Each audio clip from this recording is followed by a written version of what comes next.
आज की क्लास में हम बात करेंगे एक ऐसी एक्सरसाइज जो आपकी बोर्ड के एग्ज़ाम के लिए बहुत ज़्यादा इम्पोर्टेंट है। तो संबंध वाली जितने भी एक्सरसाइज थे, जितने भी क्वेश्चन थे, वो सब मैं आपको करा चुका हूँ। अगर आपने नहीं देखी है तो आप सबसे पहले उन सभी वीडियो को देखिए जिसमें आपको रिलेशन के बारे में बताया गया था। उसमें आपने क्या क्या पढ़ा था? आपने पढ़ा था कि सतुल्य, सममित और संक्रामक क्या होते हैं। आज की क्लास में 1.2 क्या चीज़ 1.2 और मैं आपके लिए सभी के सभी इंपॉर्टेंट क्वेश्चन लेके आए जो कि आपके बोर्ड के एग्जाम में बहुत ज़्यादा इंपॉर्टेंट है। जैसे कि आप देखिए, ये आपसे कह रहा है कि सिद्ध कीजिए कि f(x) द्वारा परिभाषित फलन ना तो एकाकी है और ना ही आच्छादक है।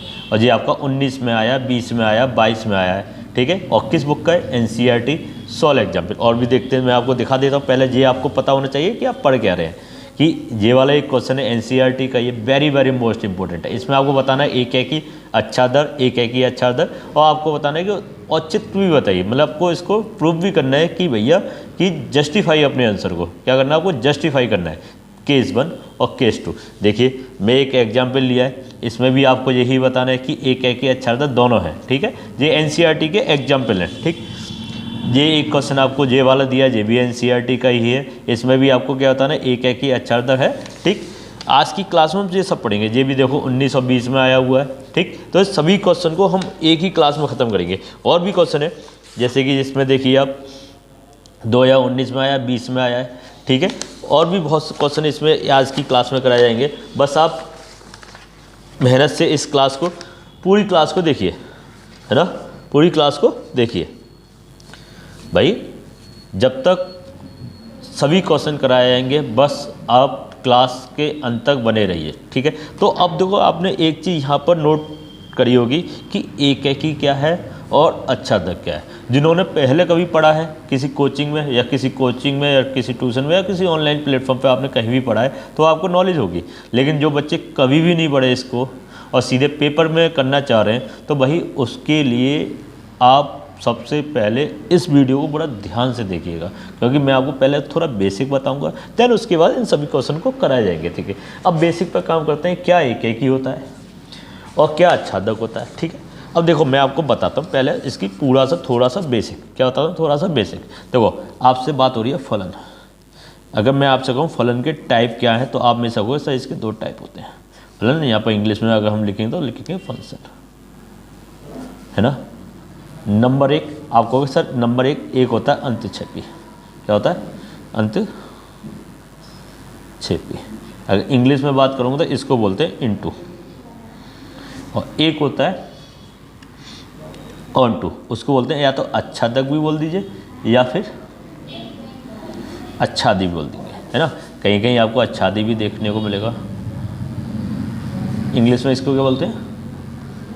ऑनटू, है ना। क्या बोलेंगे? Onto, into, onto. इसके भी 2 टाइप होते हैं। क्या होते हैं भाई? 2 टाइप होते हैं। एक होता है एकाकी, बस ध्यान से समझते जाइए। एकाकी, इसको बोलेंगे 1-1। और एक होता है बहुएकाकी या बहुएकाकी,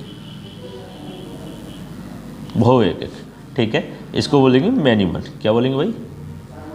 मैनी वन, क्लियर। और जब इसकी बात आएंगे, इसके भी सेम यही टाइप होते हैं। कौन कौन से? एक एकाकी, आप चाहें तो बना सकते हैं। एकाकी मतलब 1-1। और एक मैंने आपको क्या बताया था? बहुएकाकी। बहुएकाकी का मतलब मैनी वन, मैनी वन, ठीक। अब इनके समझने की कोशिश करते हैं कि भाई क्या मैनी वन है, क्या एकाकी है, क्या नहीं है। उसके लिए थोड़ा सा मैं आपको कुछ बताता हूँ। एक मैं आपको, लेकिन इसको समझाने से पहले मैं आपको कुछ और नोट कराने की कोशिश करता हूँ। देखिए, आपने डोमेन, कोडोमेन फर्स्ट ईयर में पढ़े होंगे, डोमेन, कोडोमेन और एक रेंज, इनको आपने पढ़ा होगा, इनको पढ़ा होगा, ठीक है। इसको समझते हैं हिंदी में, इसको बोलते हैं प्रांत, इसको सहप्रांत, ठीक है। और इसको बोलते हैं परिसर, ठीक है। इसको क्या बोलते हैं? परिसर। अब प्रांत, सहप्रांत और परिसर क्या होते हैं आपको मैं समझाता हूँ। जैसे मेरे पास ये ए है और इसका मैपिंग मैं आपको समझा रहा हूँ, मैपिंग ये बी है। मैंने ए ले लिया, बी ले लिया, एक सी ले लिया। यहाँ पर मान लीजिए 1 2 3 4 ये नंबर ले लिया, एक और ले लेते हैं 5। ए का 1 के साथ संबंध है, बी का 2 के साथ संबंध है, सी का 3 के साथ संबंध है। ठीक है, इतनी बात क्लियर होगी। देखिए जो यहाँ पर इधर की साइड है ये सभी मेरे पास डोमेन है। क्या है? डोमेन मतलब प्रांत। अगर इसकी बात करेंगे तो ये आप कहोगे सर ए बी सी। ठीक, एक होते हैं सह प्रांत, जो इधर के सारे एलिमेंट हैं वो सभी सह प्रांत में कहलाएंगे। सिंपल वे में आप समझ लीजिए।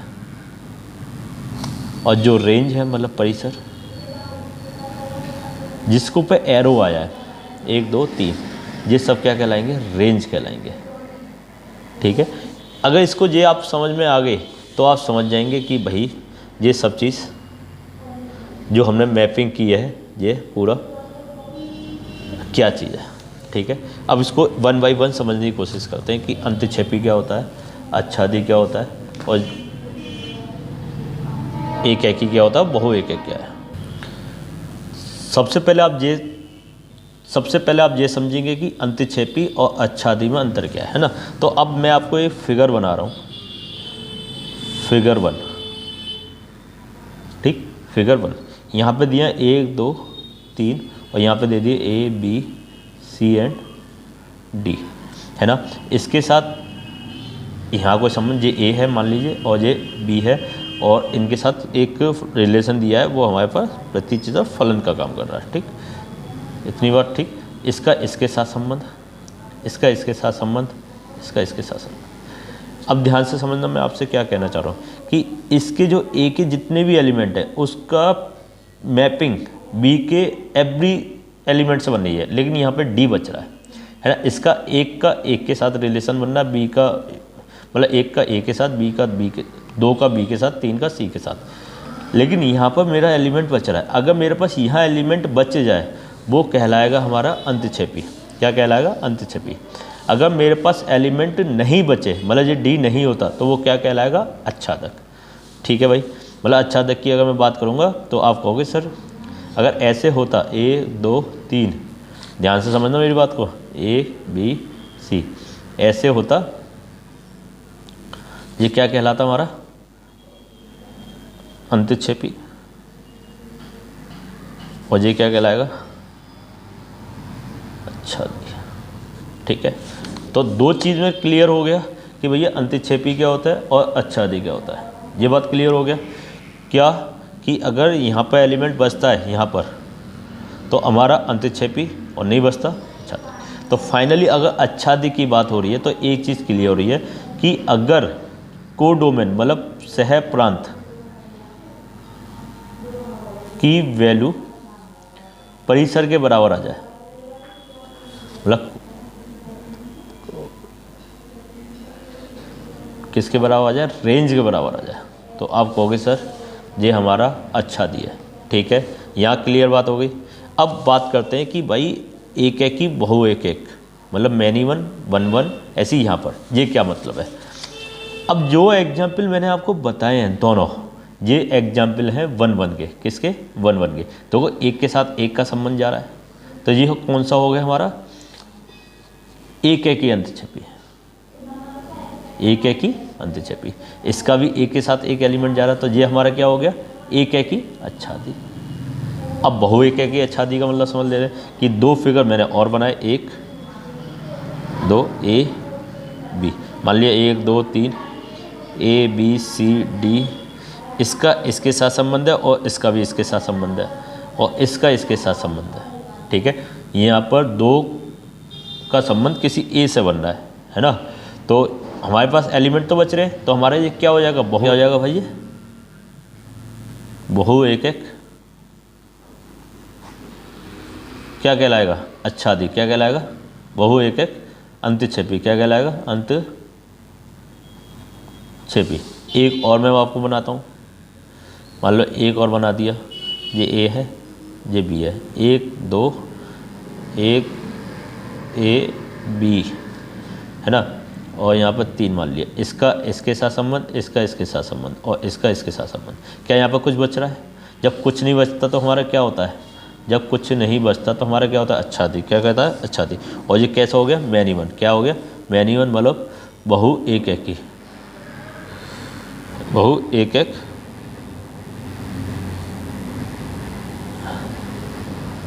अच्छादी। क्लियर हो गया? बताओ अभी तक हम क्या सीखे हैं? अभी तक हमने सिर्फ और सिर्फ बेसिक चीज़ें सीखी हैं बस, और उसके अलावा मैं आपको कुछ और भी सिखाने की कोशिश करता हूँ बेसिक चीज़ में। ठीक है, ध्यान से देखना।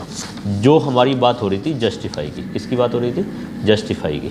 जस्टिफाई में क्या है कि अगर हमारे पास कोई दो मैपिंग है, जस्टिफाई को समझने की कोशिश करते हैं। 1 2 3 ए बी सी डी, और यहाँ पे मैंने मान लिया, चलो 4 भी ले लेते हैं। ए का संबंध ए से, बी सी और डी।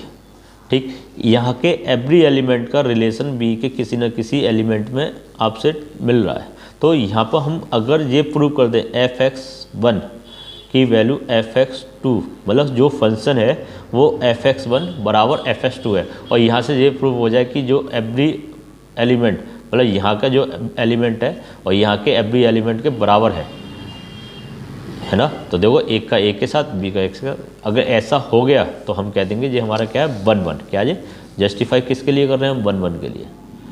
1 1 बोले तो एक एकी, एक एकी क्या है? एक एकी। इस तरीके से हम अपने आंसर को जस्टिफाई करेंगे। अगर ये बराबर नहीं आए, मतलब अगर आपको कह दिया जाए कि ये चीज़ इक्वल दिया हुआ है और हम यहाँ पर x1 not equal to x2 बोल दें, तो आप कहोगे सर ये एक एकी नहीं है। और जब एक एकी नहीं है तो वो क्या होगा? तब वो क्या होगा? बहु एक एकी। क्या होगा? बहु एक एकी। क्या होगा भाई? बहु एक एकी। ठीक है, क्या होगा भाई? बहु एक एकी। जस्टिफाई हम समझ गए कि 1 1 और एक एकी में कैसे करेंगे। अब बात आती है कि अंतक्षेपी और अच्छादी में किस तरीके से जस्टिफाई करेंगे। अगर आपके कोडोमेन की वैल्यू रेंज के बराबर आ जाए, मतलब एवरी एलिमेंट आपके बराबर आ जाए, है ना, बराबर, कुछ भी ना बचे, मतलब ये मैंने मान लिया 1 2 3 और ये ए बी सी, और यहाँ पर सब बराबर आ जाए, तो हमारा क्या कहलाएगा? क्या कहलाएगा भाई? अच्छादी कहलाएगा। क्या कहलाएगा? अच्छादी कहलाएगा।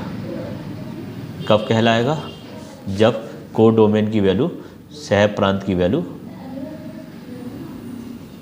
किसके बराबर आ जाए? रेंज मतलब परिसर के बराबर आ जाए। एक तो ये तरीका होता है। अगर नहीं आएगा तो हम कह देंगे कि ये अंतक्षेपी है। क्या है? अंतक्षेपी है। दूसरा जो आपको प्रूव करना है, तो आपको अच्छादी अंतक्षेपी प्रूव करना है। वहाँ पर एक तो मैंने आपको बता दिया कि इस तरीके से प्रूव कर सकते हैं। दूसरा तरीका जो जस्टिफाई का रहता है वो आपको फलन को, मतलब जो फंक्शन है वो y के बराबर प्रूव करना होता है। किस तरीके से करेंगे, क्यों करेंगे, ये सब मैं आपको क्वेश्चन के माध्यम से समझाऊंगा। ठीक है, इस पर हम डिस्कस करेंगे तो सीधे क्वेश्चन को बात करेंगे। ठीक है, उम्मीद करता हूँ कि जितना भी मैंने अभी आपको बताया थोड़ा थोड़ा कम से 30-40% समझ में आ गया होगा। जब एक्सरसाइज कराऊंगा, जब आपको क्वेश्चन कराने जा रहा हूँ, तो उसके माध्यम से आपको एक एक चीज़ समझ में आ जाएगी। जैसे आपको देखो, अब क्वेश्चन करेंगे तो अब देखो कितना आसानी से और कितना अच्छे से समझ में आएगा। देखो सिद्ध कीजिए, वो कह रहा है कि fx फलन कितना। देखिए अब इसका सॉल्यूशन करते हैं कि इसको सवाल को कैसे करें। वो आपसे क्या कह रहा है? सिद्ध कीजिए कि fx 2x द्वारा परिभाषित फलन f r एरो r एक एकी तथा अच्छादक है। देखो एक एकी के लिए मैंने आपको क्या प्रूव करा था कि भैया अगर आपके पास कोई फंक्शन f1 दिया है, फंक्शन आपको 2x दिया है, और यहाँ से मैं ऐसे प्रूव कर दूँ fx1 की वैल्यू 2x1 और fx2 की वैल्यू 2x2, और ये प्रूव कर दूँ कि fx1 बराबर fx2 और 2x1 बराबर 2x2 और x1 बराबर x2। अगर ये आपने प्रूव कर दिया तो आप कहोगे सर एक एक ही है, एक एक ही है। क्लियर, ये बात समझ में आ गई। ये मैंने आपको पहले ही समझाया है कि अगर फलन आपको दिया हुआ है और fx1 बराबर fx2 आपको गिवन कर दिया है और आज से यहाँ प्रूव कर दे तो आप कहोगे एक एक ही है। अगर नॉट इक्वल टू आया तो कह देते हैं एक एक ही नहीं है। अब आच्छादी के लिए मैंने आपको बताए थे दो बात कि अगर सह प्रांत बराबर रेंज आ जाए तो वो आच्छादक है, अदरवाइज नहीं है ना। यह दूसरी चीज़ मैंने आपको बताई थी कि आप कहीं से भी ये प्रूव कर दें, ये प्रूव कर दें fx बराबर y, बताया था अभी थोड़ी देर और मैंने कहा था इसको समझाऊंगा। इसको यहाँ समझने की कोशिश करते हैं, ध्यान से देखना कि fx बराबर 2x 1, fx बराबर 2x। अब यहाँ पे एक चीज़ समझो कि ये हमारे पास fx है और ये हमारा y का काम कर रहा है नहीं कर रहा है ना। ये fx बराबर y, ये हमारा y का काम कर रहा है नहीं कर रहा, पूरा कर रहा है, ये कर रहा है नहीं कर रहा, ये पूरा y तो है।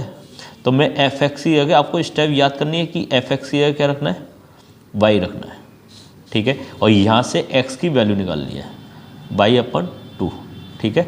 इतनी एक बात समझ में आ गई। और x का मान समीकरण नंबर 1 में रखना है। जब आप रखेंगे समीकरण नंबर 1 में fx बराबर 2 × y/2 तो यहाँ से क्या प्रूव हो गया कि fx बराबर y। क्लियर, fx बराबर y। बस यही तो समझा रहा था कि आपको किस तरीके से प्रूव करना है। जो फलन होगा fx या y रखना है, y आ जाएगा, यहाँ से x की वैल्यू निकालनी है, x की वैल्यू निकाल के सीधे सीधे फंक्शन में रख देना, यही जस्टिफाई बोलता है और इसी से ही आपको सिद्ध करने हैं, ठीक है। अगर आप ऐसे कर दोगे तो आपको फुल मार्क्स मिलेंगे, नंबर 1 वे, दूसरा वे। या फिर आप मैपिंग करके करेंगे, जब मैपिंग करके करेंगे तो आपको लैंग्वेज लिखनी पड़ेगी, ठीक है। आगे जब भी सवाल आएंगे मैं आपको मैपिंग सही समझाऊंगा, फिलहाल तो आपको समझ में आ गया होगा, ठीक है। इसी तरीके का अगर मैं आपको दूसरा, ये क्लियर हो गया, मैं दूसरा क्वेश्चन समझाता हूँ, ये वाला, ठीक है। निम्नलिखित प्रत्येक स्थिति में बताइए कि क्या फलन एक एक ही अच्छादक, अच्छा एक एक ही अच्छादक है या नहीं है, समझ गए, ठीक है। इसको कैसे करेंगे इसको चेक कर लेते हैं ना, थोड़ा अभी तक क्लियर नहीं हुआ है तो और अच्छा समझ में आ जाएगा।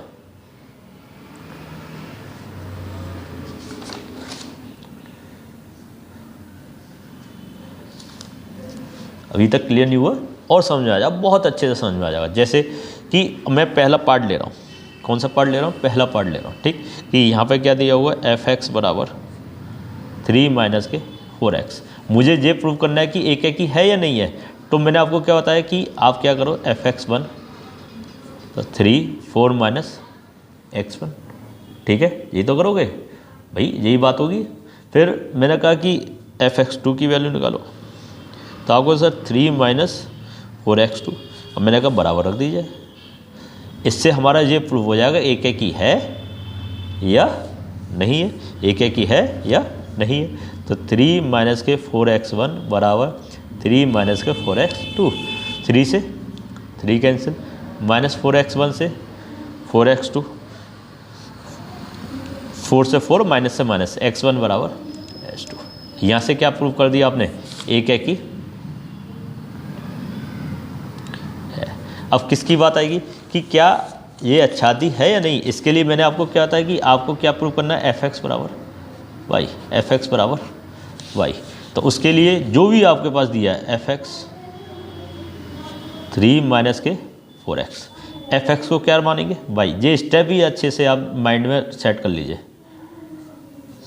इससे इजी तरीका कोई नहीं होगा जो आपको मैं बता रहा हूँ। अगर आपको अच्छे नंबर चाहिए तो माइंड में इमेज और कंसेप्ट दोनों क्लियर होनी चाहिए कि आपको जो भी फलन दिया है fx को y मानेंगे, यहाँ से किसकी वैल्यू निकालेंगे, x की। इस 4x को इधर ले जाओ, 3 - y, x बराबर 3 - y/4। इस x का मान हम कहाँ रखेंगे, समीकरण नंबर 1 में। x का मान समीकरण नंबर 1 में रखने का, fx बराबर 3 - 4 और x की वैल्यू कितनी आ गई, 3 - y/4। 4 से 4 कैंसिल, 3 - 3 और प्लस के y,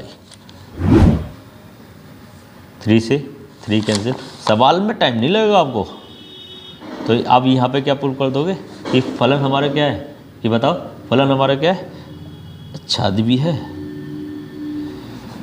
जब आपने ये प्रूव कर दिया कि एक एक ही है और अच्छा दी भी है, तो मैं ये भी तो कह सकता हूँ कि एक एक ही अच्छा दी भी है, एक एक ही अच्छा दी भी है। क्लियर, पहला पार्ट क्लियर समझ में आ गया होगा, हो गया होगा, इतना बड़ा मुश्किल काम नहीं है। अगर मैं इसे मैपिंग बना के करता तो मैपिंग बना के कैसे करते, आप देखो मैपिंग से भी समझ लीजिए कि अगर मैपिंग बना के करता तो कैसे करते कि ये मेरे पास यहाँ से लाई कर रहा है इस आर से इस आर में, ठीक है, ये आपको दिया हुआ है फलन। अब फलन क्या था हमारे पास, एफ एक्स बराबर कितना था 3 माइनस के 4x, ठीक है। अब मैं x की वैल्यू को 1 रखता हूँ, मान लो, तो ये अपना कितना आएगा 1 रखने पर कितना आ गया जी हमारा -4 माइनस के 1, ठीक है। 0 रखने पर अगर मैं 0 भी रख लेता हूँ तो 0 रखने पर क्या आया, तो आप कहोगे सर 0 रखने पर ये आ गया 3, और मैं आपसे कह रहा हूँ कि यार 2 रख लो, तो 2 रखने पर कितना आएगा -8 -5 ओ, ठीक है। अब मैंने कहा -3 रख लो, -3 रख लो, तो -3 रखेंगे तो आपको -3 -4 -12 और 15। तो अब एक चीज़ समझ में आ रही है कि जो भी वैल्यू रख रहा हूँ उसका कोई ना कोई इमेज मिल रही है, कोई ना कोई इमेज मिल रही है। तो कैसी इमेज मिल रही है, एक इमेज मिल रही है, कोई डबल तो नहीं मिल रही। तो डबल नहीं मिल रही तो हम कहेंगे कि जो भी प्रांत के जितने एलिमेंट है उसकी एक ही इमेज प्राप्त हो रही है, तो इसका मतलब क्या एक एक ही है। और जहाँ पर आप देखो कि कोडोमेन की वैल्यू रेंज के बराबर है, तो ये इसका मतलब अच्छा दी भी है। मतलब आपको यहाँ लिखना पड़ेगा प्रांत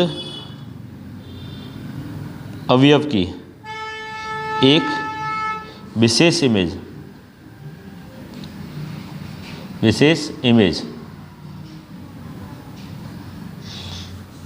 कहाँ मिल रही है, कहाँ मिल रही है भाई, कोडोमेन में मिल रही है। मतलब कहाँ मिल रही है, सह प्रांत में मिल रही है।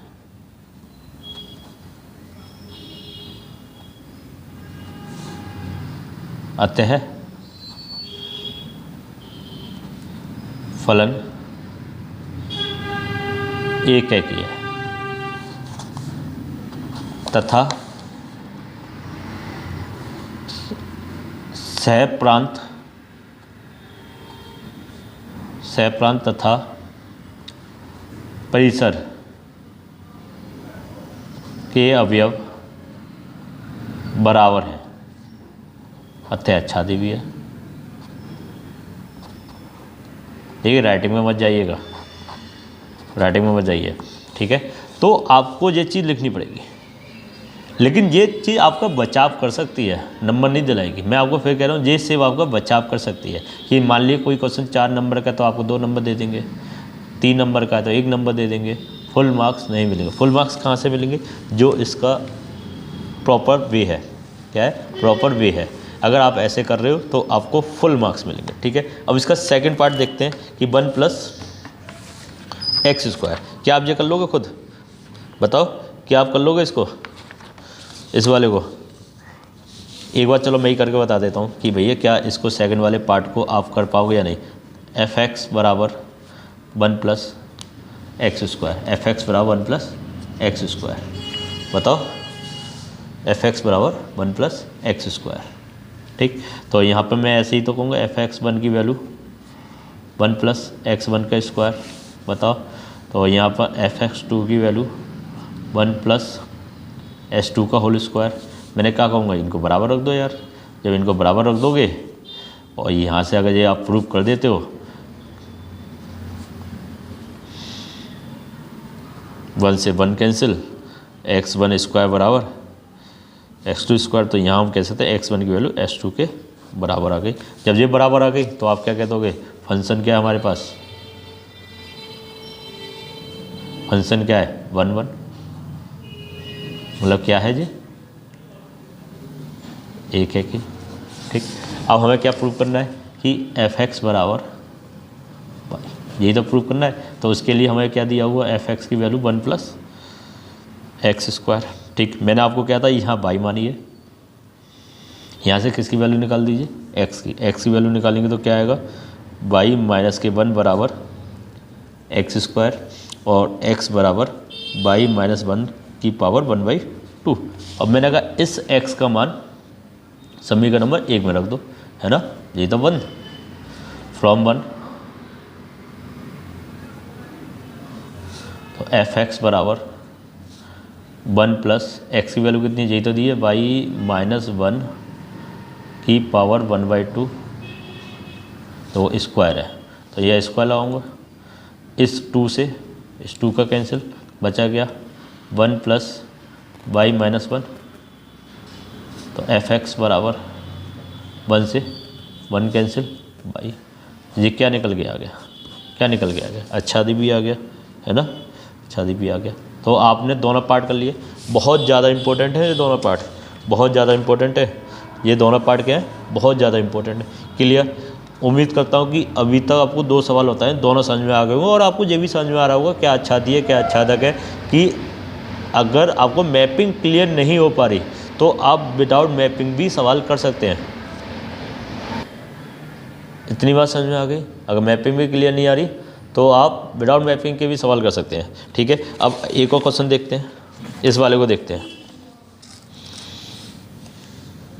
जो 10वां क्वेश्चन है, आपसे कह रहा है कि विचार कीजिए कि फलन एकेकी तथा आच्छादक है, अपने उत्तर का औचित्य भी बताइए। ठीक है, इसके बारे में चेक कर लेते हैं और इसको देखते हैं। जो ए जो दिया है कि आर की वैल्यू हम -3, मतलब इस वैल्यू को नहीं लेंगे, जो भी हमारे पास रियल नंबर आएगा इसको नहीं लेंगे, क्योंकि इसको एक्स की जहाँ वैल्यू एक्स की वैल्यू 3 रखेंगे ये मेरा इन्फाइनाइट हो जाएगा।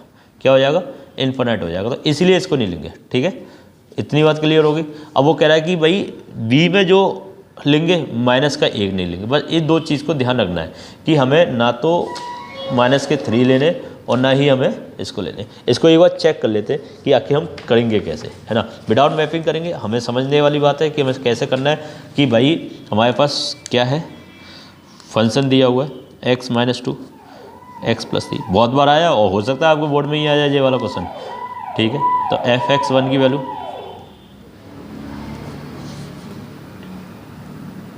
ठीक, 1।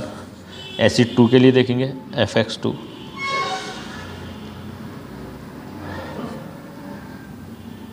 मैं कहूँगा इनको क्या रख दीजिए, बराबर रख दीजिए कि एफ एक्स 1 बराबर एफ एक्स 2। तो x1 - 2 x1 - 3 x - 2 x - 3। ठीक है, क्रॉस मल्टीप्लाई कर दीजिए, क्या कर दीजिए, क्रॉस मल्टीप्लाई कर दीजिए। तो जब मैं इसका मल्टीप्लाई करूँगा x1 - 2 इंटू x2 - 3, इसका इसमें करेंगे x2 - 2 और x1 - 3।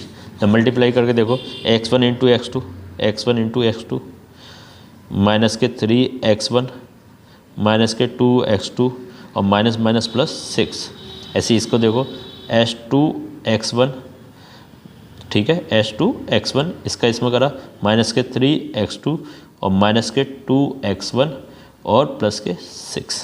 ठीक, देखते हैं क्या कैंसिल हो रहा है, इससे ये कैंसिल, बताओ 6 से 6 कैंसिल, ये माइनस के 3x1 एक तरफ रहने दो, इधर से जो x1 वाला है इसको इधर ले जाइए, पॉजिटिव हो जाएगा, इसको यहीं रहने दो, इस वाले को इधर ले जाइए प्लस का 2x2। ये कितना आ गया, माइनस के x1 और माइनस के h2, माइनस से माइनस कैंसिल, और ये हमारा क्या हो गया, x1 की वैल्यू h2 के बराबर आ गई, x1 की वैल्यू h2 के बराबर आ गई। तो हम कह सकते हैं भाई क्या है, फलन क्या है हमारे पास, एक है कि मतलब क्या है, 1 1। अब हमें क्या प्रूव करना है, अब हमें प्रूव करना है कि भाई आच्छादक भी है, क्योंकि हम औचित्य दे रहे हैं, जस्टिफाई कर रहे हैं। तो इसको ज़रा देख लेते हैं। उसके लिए हमें क्या प्रूव करना है, एफ एक्स की वैल्यू y के बराबर है, एफ एक्स की वैल्यू y के बराबर। हमें दिया क्या, एफ एक्स बराबर x - 2 x - 3। मैंने कहा इसको आपको क्या करना है, y के बराबर रखना है। किसके बराबर रखना है, y के बराबर रखना है। पहली बात, आप इसको अच्छे से समझ जाइए, ये 1 है तो x - 2 और x - 3। अगला टारगेट क्या है कि x की वैल्यू निकालने के लिए, x की वैल्यू कैसे निकलेगी, आप क्रॉस मल्टीप्लाई कर दीजिए। तो y x - 3 बराबर x - 2। ठीक, अब इसका क्या करेंगे, मल्टीप्लाई करेंगे। तो y x माइनस के 3y बराबर x - 2, हमें वैल्यू किसकी चाहिए, x की वैल्यू चाहिए, है ना। ध्यान हमें इधर रखना है कि x वैल्यू चाहिए। इस x को इधर ले जाइए, बाई एक्स माइनस एक्स बराबर 3y माइनस के 2, इसको इधर लेके यहाँ से x कॉमन ले लो, बाई माइनस के 1 3y माइनस के 2 और x is equal to 3y minus के 2 अपॉन y माइनस के 1। भाई पूरा 5 नंबर का क्वेश्चन है। इतनी आसानी से टीचर नंबर तो नहीं देगा, जाहिर सी बात है, तो थोड़ी तो मेहनत करनी पड़ेगी आपको। तो ये किसकी वैल्यू आ गई, x की वैल्यू आ गई, ठीक है। अब यहाँ देखिए समीकरण नंबर 1 से f(x) बराबर समीकरण नंबर x माइनस के 2 और x माइनस के 3, यही दी हुई है समीकरण नंबर 1, ठीक। अब इसमें हमें क्या रखना है, y की वैल्यू रखनी है। f(x) बराबर 3y माइनस के 2 अपॉन y माइनस के 1, ये किसकी वैल्यू है, x की, माइनस के 2 अपॉन 3y माइनस के 2 y माइनस के 1 माइनस के 1। बस इसी को तो सॉल्व करना है ना, इसी को तो सॉल्व करना है। f(x) को हम यहाँ लिख देना जिससे कि आपको समझ में आए। अब देखो यहाँ पे एलसीएम लेंगे तो y माइनस 1 नीचे आएगा और यहाँ पे y माइनस 1 आएगा, जो कि अपना क्या हो जाएगा, कैंसिल हो जाएगा। ध्यान से देखो, y माइनस के 2, इसका इसमें मल्टीप्लाई करा, माइनस के 2y और प्लस के 1, इधर देखो इसका इसमें करेंगे, यहाँ तो बचेगा y माइनस के 1, इसका इसमें करा 3y माइनस के 2 माइनस के y प्लस के 1, ठीक। यहाँ से अपॉन में y माइनस के 1 हो रहा है, इससे कैंसिल हो गया थोड़ा। अब इसको इधर कर देना है, ठीक है। तो f(x) 3y माइनस के 2y, क्या बचा भाई, y और माइनस के 2 और प्लस के 1 माइनस के 1, इधर देखो 3y माइनस के y, तो 2y, बताओ 2y, और यहाँ बचा माइनस के 2 और माइनस के 1, ये तो बचा। यार हमसे यहाँ एक गलती हो गई, वो हम यहाँ जब इसका मल्टीप्लाई कर रहे हैं तो 2y और माइनस माइनस प्लस के 2 आएंगे, ये किसके आएंगे, प्लस के 2 आएंगे। ऐसे ही यहाँ पर भी एक गलती हो गई है, यहाँ तो सब सही है, 3y प्लस के 2 और यहाँ सब सही है, ठीक।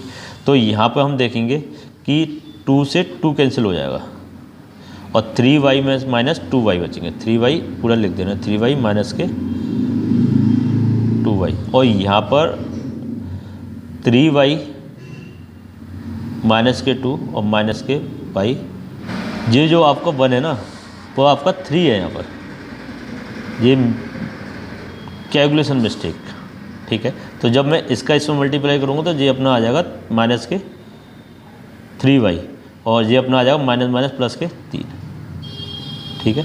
अब ध्यान से देखो, इससे ये भी कैंसिल हो गया, ठीक। तो अपना कितना बचेगा, 3 में से माइनस के 2 गए, प्लस का 1, कितना बचेगा, प्लस का 1, ये अपना नहीं आएगा। तो यहाँ से f(x) की वैल्यू कितनी आ जाएगी, 3y माइनस के 2y मतलब y। और जी हमें यहाँ पे चीज़ें बस सिर्फ कहाँ गलती हो गई, एक थोड़ी सी आपको ये मिस्टेक हो गई और थोड़ा सा हमने 3 की जगह 1 लिख दिया। तो आप इस कैलकुलेशन को थोड़ा ध्यान से करिएगा, ये आपको सबक दिलाती है कि जल्दबाजी नहीं करनी, पेपर में आराम से और कॉन्सेंट्रेट करके ही करने हैं, ठीक है। क्लियर, ये सवाल आपको समझ में आ गया होगा, बहुत ज़्यादा इम्पोर्टेंट, बहुत ज़्यादा इम्पोर्टेंट। उम्मीद करता हूँ कि अब पेपर में आएगा तो आप कर दोगे। एक कह की कैसे प्रूव करेंगे कि x1 बराबर x2 आ जाए, और बहु एक कह की कैसे प्रूव करेंगे कि x1 की वैल्यू x2 के बराबर नहीं आए। अच्छा तक कैसे प्रूव करेंगे कि f(x) की वैल्यू f(y) के इक्वल आ जाए। अब देखिए आप अगला क्वेश्चन करेंगे। अगला क्वेश्चन क्या है कि उदाहरण दिया हुआ सिद्ध कीजिए कि नीचे परिभाषित फलन such that n to n एक है कि अच्छा तक है। देखो आपको दिया हुआ है, जब भी आप नेचुरल नंबर दिए हुए हैं, मतलब प्राकृतिक संख्या दी है जो 1 से स्टार्ट होती है, कि अगर आप 1 ले रहे हो प्राकृतिक संख्या तो आपको ये वाला लेना है, ठीक है। अब जब कोई सम संख्या ले रहे हो तो आपको ये वाला लेना है। सपोज मैं यहाँ पे ऐसे ही समझा दे रहा हूँ, मैं आपको मैपिंग के थ्रू समझाने की कोशिश करता हूँ जिससे और अच्छा समझ में आए, ठीक है। ये n से और n दोनों ही n है, ठीक है। यहाँ से मैपिंग इसकी बन रही है। तब मैंने कहा कि मुझे ये दिया हुआ, ध्यान से मैं इसी में बता दे रहा हूँ कि जब मैं x की वैल्यू 1 लेता हूँ, मतलब 1 ले रहा हूँ, तो 1 मेरा क्या है, विषम। तो जब मैं 1 यहाँ लूँगा तो मुझे रिजल्ट कितना मिलेगा, 2। आइए ना, ठीक है। जब मैं 2 ले रहा हूँ, 2 मेरा क्या है, सम, जब मैं यहाँ रखूँगा तो मुझे रिजल्ट क्या मिलेगा, 0,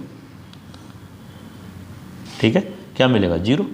जब मैं 3 ले रहा हूँ तो अब यहाँ आओगे 3 के लिए, क्योंकि विषम है तो 3 के लिए क्या मिलेगा, ये 4 है ना। अब मैंने कहा 4 ले लीजिए, 4 के लिए क्या मिलेगा आपको, 4 के लिए क्या मिलेगा, 4 - 1 3। ये बात समझ में आ गया। तो ऐसे हमारे चलते चले जाएंगे।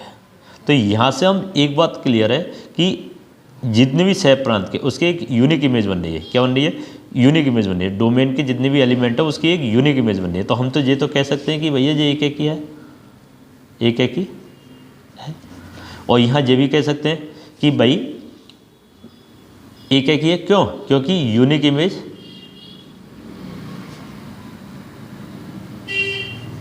मिल रही है, ठीक है। तो एक ही हो गया। तो यहाँ ये भी कह सकते हैं जो सह प्रांत की वैल्यू जो आ रही है वो किसके बराबर है, किसके बराबर बताओ, परिसर के बराबर है। ये सब क्या है, सह प्रांत, ये क्या है, एन ही तो है, प्राकृतिक संख्या ही तो है भाई। सह प्रांत क्या सारी प्राकृतिक है, उसके हमें रिजल्ट मिल रहे हैं तो हम कह सकते हैं कि ये बराबर है। तो जब ये बराबर है तो हम ये भी कह सकते हैं कि अच्छा थी। बस आपको लैंग्वेज लिखनी पड़ेगी।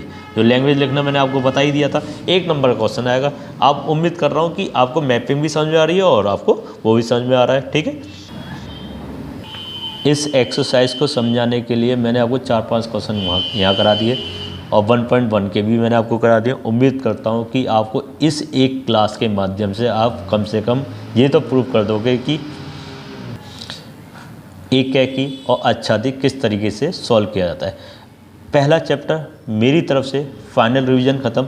अब मैं अगली वीडियो में सेकंड चैप्टर कराऊंगा और एक ही वीडियो में, एक ही, चाहे वो 1 घंटे की है चाहे 2 घंटे की है, मैं एक ही वीडियो में पूरी क्लास ख़त्म करूंगा, ठीक है।